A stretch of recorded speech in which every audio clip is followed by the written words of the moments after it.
Hello students, welcome back to maths palace.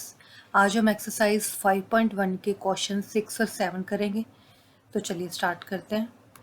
Now question number 6, if A C equal to B D, if A C equal to है B D, then prove that A B equal to C D.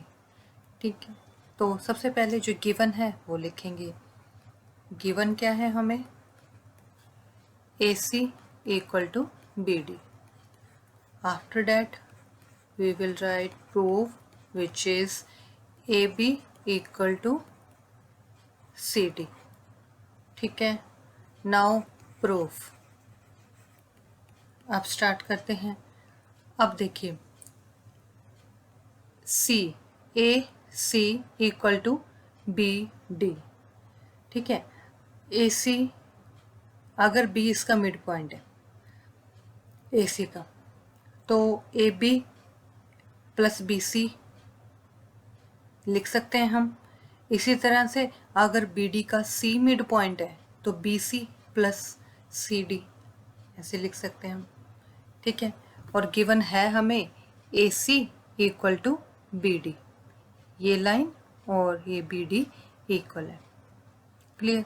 तो अब हम क्या करते हैं, लिखते हैं यहाँ पे AC इक्वल टू, जो गिवन है AC किसके बराबर है? B इसका पॉइंट गिवन है हमें, तो यहाँ लिख देते हैं AB प्लस BC। क्लियर? इसी तरह से BD लाइन का ये C मिड पॉइंट मान लेते हैं, तो क्या हो जाएगा यहाँ पे? BD equal to BC plus CD। Second हमारी स्टेटमेंट बन गई। अब हमें गिवन क्या है? AC इक्वल टू BD, ये हमें गिवन है। तो अब हम क्या कर सकते हैं? अब क्या करते हैं? AC हमने यहाँ पे क्या निकाला? AC AB प्लस BC, तो इसे हम यहाँ लिख देंगे AB प्लस BC। ये हमारा क्या है? AC equal to BD, equal to BD क्या है? BC plus CD, BC plus CD। अब BC और BC दोनों सेम है तो ये कट जाएंगे। इसे हम इस तरह से भी लिख सकते हैं, अगर एक साइड में BC को ले जाए, अगर BC यहीं रहने दें, दूसरा जो BC है प्लस का इधर आ जाता है तो ये माइनस का हो जाएगा, इक्वल टू CD, तो ये क्रॉस हो जाता है। तो रिमेनिंग हमारे पास है AB equal to CD, which we have to prove, यही हमें प्रूव करना था। ठीक है, तो यहाँ पे लिख देंगे hence prove. Clear? 7th question देखते हैं। क्वेश्चन नंबर 7 में गिवन है y इज एक्सियम 5। हमने एक्सियम्स पढ़े थे, उसमें जो 5th नंबर का एक्सियम है, in the list of Euclid's axioms considered universal truth, उसे यूनिवर्सल ट्रूथ क्यों माना जाता है? Note that the question is not about 5th postulate, इसमें 5th पोस्टुलेट की बात नहीं की हुई, एक्सियम की बात की हुई है। ओके, सबसे पहले लिख लेते हैं axiom 5 is whole is always, हमने ये पढ़ा हुआ है, whole is always greater than, whole is always greater than its part. कहने का मतलब है कि एक, जैसे हम एक फिगर से एक ड्रॉ करते हैं उससे समझ लेते हैं। जैसे मेरे पास एक सर्कल है, मान लेते हैं, इसको मैं 4 पार्ट में डिवाइड कर देती हूँ, नंबर 1 2 3 एंड 4।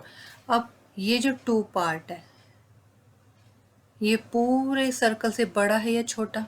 छोटा, क्योंकि जब मैं पूरे सर्कल को लिखूंगी तो ये इसमें सारे पार्ट्स ऐड हो जाएंगे, 1 प्लस 2 प्लस 3 प्लस 4, ये जितने भी हैं, इस सारे जितने भी पार्ट्स हैं इसके सारे पार्ट्स ऐड होंगे इसमें। लेकिन जब मैं सिर्फ 2 पार्ट की बात कर रही हूँ तो ये 1 भी ऐड नहीं होगा, 3 भी नहीं होगा, 4 भी नहीं, सिर्फ सिंगल 2 पार्ट की बात कर रही हूँ। और जब होल सर्कल की बात होती है तो सारे पार्ट्स ऐड होंगे।